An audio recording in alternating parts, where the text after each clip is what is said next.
मोदी जी। सबसे झूठा प्रधानमंत्री अब तक का। हेमंत सोरेन। झारखंड का धड़कन। अफरोज आलम।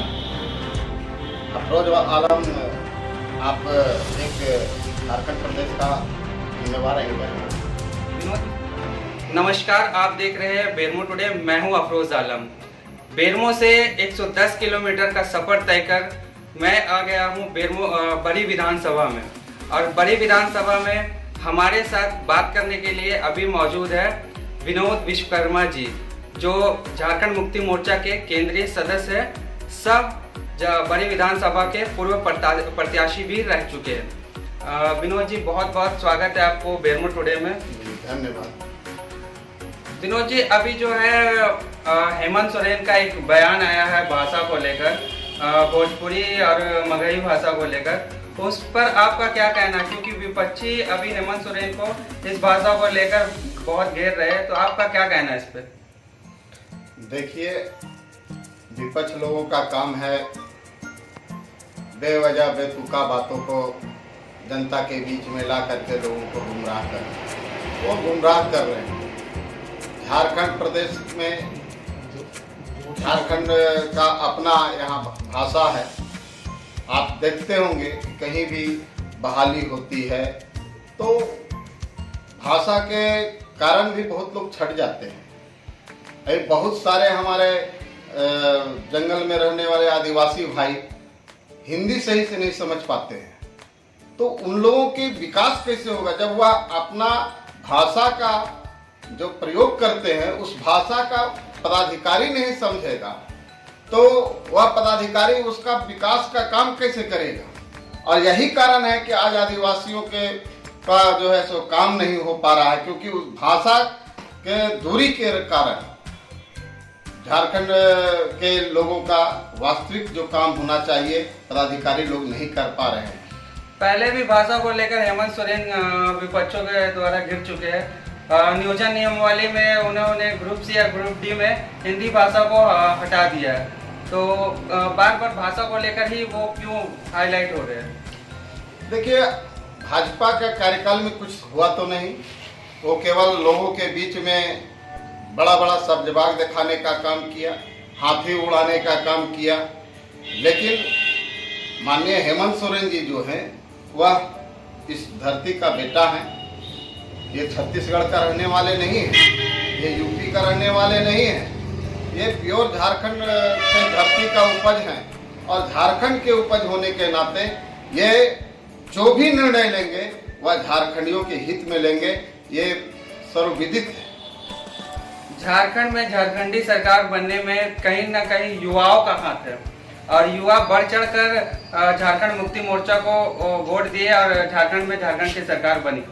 लेकिन अभी के जो युवा है उनको रोजगार के लेकर बहुत समस्या है, और रोजगार को लेकर आंदोलन भी चल रही है, तो इसके बारे में आपको क्या कहेंगे? क्योंकि हेमंत सोरेन का मेन जो मुद्दा था चुनाव के समय वो रोजगार था, और रोजगार अभी तक हेमंत सोरेन दे नहीं पाए, क्योंकि उनका कहना था कि जो मेरा पहला काम होगा वो रोजगार। उस पर क्या आपका कहना? देखिए, सरकार ज्यों ही बनी और वैश्विक महामारी के चपेट में देश ही पूरे विश्व को लिया, और उससे झारखंड भी अछूता नहीं रहा।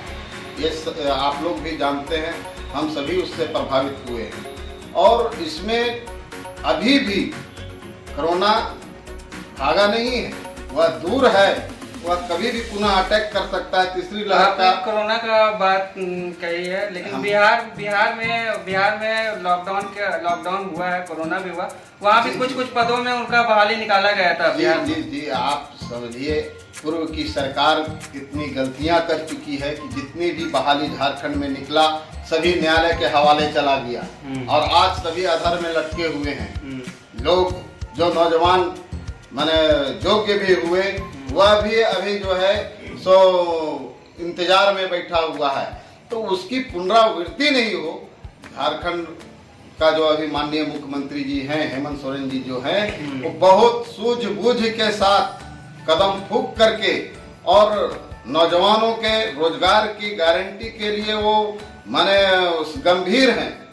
वो चाहते हैं कि हम कोई भी कदम उठावें तो कल आने वाला दिन में उन नौजवानों को पुनः न्यायालय के शरण में नहीं जाना पड़े, कोई उंगली नहीं उठा सके।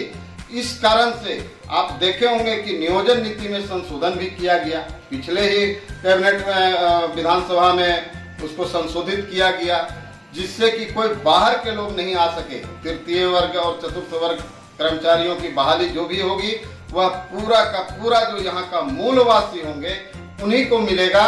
और निजीकरण क्षेत्र में भी देखिए कितने हमारे माननीय मुख्यमंत्री जी माने सूझ दूरदर्शिता रखते हैं कि उन्होंने निजीकरण क्षेत्रों में भी 75% जो है वह लोकल बहाली करने का उन्होंने कैबिनेट मंजूरी दिया है। आज तक ये सरकार कभी भी यहाँ पर झारखंड प्रदेश में नहीं ये मंजूरी मिला था, जिसके कारण नौजवानों को रोजगार नहीं मिल रहा था। अब मैं आपको आश्वस्त करता हूँ, माननीय मुख्यमंत्री जी पर हम लोग को इतना विश्वास है कि वो यहाँ के नौजवानों की दुख के बारे में समझ रहे हैं, उन्हें रोजगार दिलाने में कोई कोर कसर नहीं छोड़ेंगे। आप धैर्य रखिए। मैं आपको दावे के साथ कहता हूँ, कॉन्फिडेंस में कह रहा हूँ कि इस साल 1 महीना के अंदर, समझ लीजिए आज का तिथि आप नोट कर लेंगे, और 1 महीना के अंदर भारी भरकम बहाली की यहाँ पर विज्ञापन निकलेगा और नौजवानों लोग को माने रोजगार से जोड़ने का काम किया जाएगा। आप देख रहे हैं अभी जेपीएससी का आज ही परीक्षा हो रही है। पिछले सरकार जो भी किया वो देखे कि नियोजन जेपीएससी वाला में इस तरह का गड़बड़ियां हुई कि न्यायालय में लटका हुआ। छठी जो जेपीएससी का एग्जाम हुआ उसका निराकरण कौन किया? माननीय हेमंत सोरेन जी किए। और यह बहुत बड़ी उपलब्धि है, गर्व से कहना पड़ता है कि झारखंड मुक्ति मोर्चा का माननीय हेमंत सोरेन जी जैसा जो मुख्यमंत्री यहाँ पर है कि 4 सेमेस्टर का एक साथ जेपीएससी का परीक्षा ले रहा है। 7वीं, 8वीं, 9वीं और 10वीं तक का अप टू डेट कर रहे हैं। ये कम बड़ा चुनौती थी, ये झारखंड सरकार के लिए बहुत बड़ा चुनौती थी, और इस चुनौती को उन्होंने सहर्ष स्वीकार किया और उसको चुनौती के रूप में उन्हें संकल्पित भावना से ये काम करके दिखा दिया।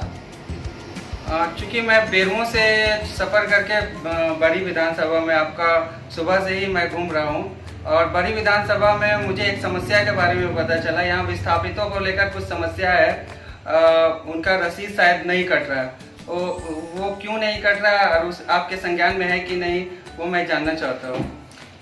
देखिए, विस्थापन का मामला ये देश की आज़ादी हुई है उसी समय से यहाँ पर विस्थापन का भी लोग दंश झेल रहे हैं। वर्ष 1952 में यहाँ पर तिलैया डैम का स्थापना किया गया और उसमें 56 मौजा के लोग विस्थापित हुए। और यह बात सत्य है कि आज तक जो पुनर्वास के लिए विस्थापितों को जो भूमि दिया गया था वह भूमि आज तक उसका रसीद जो होता है अंचल रसीद वह निर्गत नहीं हो पाया। उसका कुछ टेक्निकल प्रॉब्लम है और वह टेक्निकल प्रॉब्लम बहुत बड़ा नहीं है। यह सरकार और डीवीसी के रवैया के कारण, हमारे पूर्व जो यहाँ का जनप्रतिनिधियों की नजरअंदाजी के कारण आज तक वह मामला अधर में लटका हुआ है। लेकिन मैं इन विस्थापितों का मामला को माननीय मुख्यमंत्री को अवगत करा चुका हूं। मैं पत्र के माध्यम से भी उन्हें अवगत कराया हूं और उनसे हम समय भी ले रहे हैं कि यहाँ के विस्थापितों के लिए एक कैंप लगवा करके और उन लोगों का रसीद निर्गत करवाने का कृपा किया जाए, जिससे उन लोग की जो कठिनाई हो रही है, उनके बच्चे जो पढ़ने वाले हैं, प्रतिभावान बच्चे हैं, लेकिन उसका गार्जियन की क्षमता नहीं है कि वह 2 कट्ठा जमीन बेच करके और उसको पढ़ाई कर सके। उसकी बच्चियां जवान हो गई है, बच्चियों के शादी के लिए वह 1 कट्ठा जमीन नहीं बेच पा रहा है। ये इन सारी बातों से उनको अवगत करा चुके हैं। अब माननीय मुख्यमंत्री जी काफी गंभीर हैं इस विषय को लेकर के, इस पर वो बहुत जल्द निर्णय लेंगे और यहाँ के विस्थापितों का मामला का समाधान होगा। अभी कल ही जो है बिहार से लालू के लाल यानी तेजस्वी यादव झारखंड पहुंचे और झारखंड में आपका गठबंधन की सरकार है, राजद भी उसमें शामिल है, कि तेजस्वी यादव को झारखंड आने का कुछ ऐसा संकेत है, कुछ बदलाव का संकेत है या नया इतिहास बनाने का कुछ कल्पना चल रही है, वो बात चल रही है? देखिए, यह सरकार सचमुच से गठबंधन की सरकार है और सभी दल का अपनी राजनीतिक पांव पसारने का क्षेत्र में वो अपना उन लोग का जवाबदेही जिम्मेवारी होता है। इससे हम लोगों को कोई माने असर नहीं पड़ने वाला है। वो अपना अपना सब राजनीति करते हैं, वो अपना पांव पसारेंगे। हर पार्टी चाहता है, झारखंड मुक्ति मोर्चा भी चाहता है कि हम भी ग्रास रूट पर जाकर के और लोगों को संगठित करें। कांग्रेस के लोग भी चाहते हैं, आरजेडी के भी लोग चाहते हैं, अन्य दल के लोग भी चाहते हैं। तो ये कोई बहुत बड़ा मैटर नहीं है। सभी अपने अपने दल की विस्तार करने के ख्याल से, संगठित करने के ख्याल से लोग अपना क्षेत्र में ये बहुत बड़ा चीज नहीं है। क्योंकि बड़ी विधानसभा जब मैं घूमा तो मुझे ये पता चला कि बड़ी विधानसभा में चारों ओर जो है कृषि से घिरा हुआ है, कृषि क्षेत्र इसको बोल सकते हैं। किसानों का एक आंदोलन चल रहा है, लगभग 10 महीनों से ज़्यादा हो गया किसानों का आंदोलन का। और किसानों का जो मांग है, प्रधानमंत्री उसको अब तक उन मांगों को नहीं पूरा कर रही है। तो किसान आंदोलन को आप किस तरह देखते हैं? देखिए, हमारे केंद्र की सरकार जो है वह किसानों के ही लेकर के नहीं है, नजरअंदाज नहीं किया जा रहा है। वह यहाँ के बेरोजगार नौजवानों के भी ध्यान में नहीं रख रहा है, एक भी लोगों को नौकरी देने का काम नहीं कर रहे हैं। किसान मर रहा है, उस पर भी ध्यान नहीं दे रहे हैं। यहाँ के माने व्यवसायिक वर्ग पर भी जीएसटी और टैक्स लगा करके एक्स्ट्रा और उन लोगों को परेशान कर रहे हैं। यहाँ के छोटे मोटे ठेले खोमचा चलाने वाले लोगों को भी परेशान कर रहे हैं। लोग जो जमीन पर हैं उन्हें भी विस्थापित करके और हटाने का प्रयास कर रहा है। ये केंद्र सरकार की जो नीति है उससे पूरा आवाम ग्रसित है और पूरा आवाम त्राही त्राही कर रहा है कि केंद्र सरकार का जो नीति है, निश्चित रूप से ये किसान अभी अगुवाई कर रहे हैं, जो देख रहे हैं, लेकिन उससे भी बड़ा दर्द, उससे भी भयावह वैश्विक महामारी के रूप में हमारे क्षेत्र के नौजवान झेल रहे हैं, जो आने वाला दिन में विस्फोट होगा और उसमें मोदी जी धराशाह हो जाएंगे। आपके हिसाब से 2024 में जो केंद्र में चुनाव होने वाला है, तो आपके हिसाब से क्या मोदी जी इस बार रहेंगे या फिर कांग्रेस की सरकार दोबारा लौट आएगी? देखिए, जन हित में जो काम करता है उसकी सरकार बननी चाहिए और वर्तमान सरकार जो है सो इससे पूरे आवाम त्रस्त है। किसान, बेरोजगार नौजवान, व्यवसायिक वर्ग के लोग और तमाम सेक्टर के लोग परेशान हैं। यहाँ तक कि जो रोजगार में है वह भी भयभीत है कि कब हमारी नौकरी चला जाएगा, कब हमारा विभाग को प्राइवेटाइजेशन की ओर कर दिया जाएगा। इस स्थिति में जो है तो संभव नहीं है कि मोदी जी पुनः दोबारा आने वाले हैं। एक लास्ट सवाल के साथ मैं यहीं पर अपने कार्यक्रम को समाप्त करूंगा।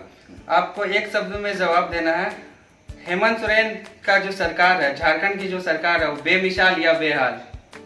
बेमिसाल ही है। यह सौभाग्य है कि आज हमारा झारखंड प्रदेश में माननीय हेमंत सोरेन जैसा परिपक्व और दूरदर्शी सोच वाले मुख्यमंत्री हैं, जिसके कारण वैश्विक महामारी में भी हम लोग बचने का काम बचाए हैं वो, और यहाँ के नौजवानों के लिए वो गंभीर हैं। और हर क्षेत्र में, चाहे वह शिक्षा जगत हो, स्वास्थ्य जगत हो, ऊर्जा क्षेत्र में हो, आप देखें डीवीसी के द्वारा किस तरह से यहाँ के लोगों को टॉर्चर किया गया। बिजली काट देंगे, लाइन काट देंगे, और जबकि बकाया हुआ भाजपा के सरकार का समय का है, लेकिन वह हेमंत सोरेन पर टॉर्चर किया जा रहा था। हेमंत सोरेन तो चुनाव के समय में ये भी घोषणा किए थे कि फ्री बिजली देंगे 100 यूनिट। नहीं, उस पर प्रक्रिया चल रही है, उस पर प्रक्रिया चल रही है। माननीय हेमंत सोरेन जी जो भी बात रखे हैं मैनिफेस्टो में अपना दिए हैं चुनाव के समय में, निश्चित रूप से वह सारा का सारा जमीन पर उतरेगा। कुछ समय आप धैर्य रखें। निश्चित रूप से जो 100 यूनिट का बात आई है वह 100 यूनिट माननीय हेमंत सोरेन जी गरीबों की राहत के लिए काम करेंगे। अब सवालों के बाद मैं अब चाहूंगा कि आप एक एक वर्ड में सारे सवालों का जवाब दें। जैसे कि हेमंत सोरेन, झारखंड का धड़कन, मोदी जी, सबसे झूठा प्रधानमंत्री अब तक का, बड़ी विधानसभा, बड़ी विधानसभा इसका विकसित क्षेत्र के रूप में है। झारखंड, झारखंड अभी विकासशील है परंतु विकसित बहुत जल्द हो जाएगा माननीय हेमंत सोरेन जी के रहते। अफरोज आलम, अफरोज आलम, आप एक झारखंड प्रदेश का जिम्मेवार आप नागरिक कहेंगे, एंकर कहेंगे, जिम्मेवार एंकर हैं आप। विनोद विश्वकर्मा, मैं यहाँ का इस धरती का पुत्र हूँ। आपके विधायक अकेला यादव, अकेला यादव मोदी का अपने जिम्मेवारी को निभाएं, यही कहेंगे। धन्यवाद। मैं आप बर्मो टुडे के एंकर और तमाम आपके छायाकार साथियों को मैं धन्यवाद देता हूं कि आप 110 किलोमीटर दूरी तय करके और क्षेत्र के ग्रास रूट का बातों को समझने, समस्याओं को समझने का प्रयास किया और इसकी समाधान पर जनप्रतिनिधियों से ये चर्चा किए। ये बहुत ही बधाई के पात्र हैं आप लोग। धन्यवाद। तो ये थे हमारे साथ बड़ी विधानसभा के पूर्व प्रत्याशी सह केंद्रीय झामुमो केंद्रीय सदस्य विनोद विश्वकर्मा जी, और इन्होंने कहा कि हेमंत सोरेन ने जो जो वादे चुनाव के समय किए हैं वो सारे वादे वो पूरा करेंगे। थोड़ा धैर्य रखने की ज़रूरत है। हेमंत सोरेन की सरकार को इन्होंने बेमिसाल कहा है। आप देख रहे थे बर्मो टुडे, मैं हूँ अफरोज आलम। धन्यवाद।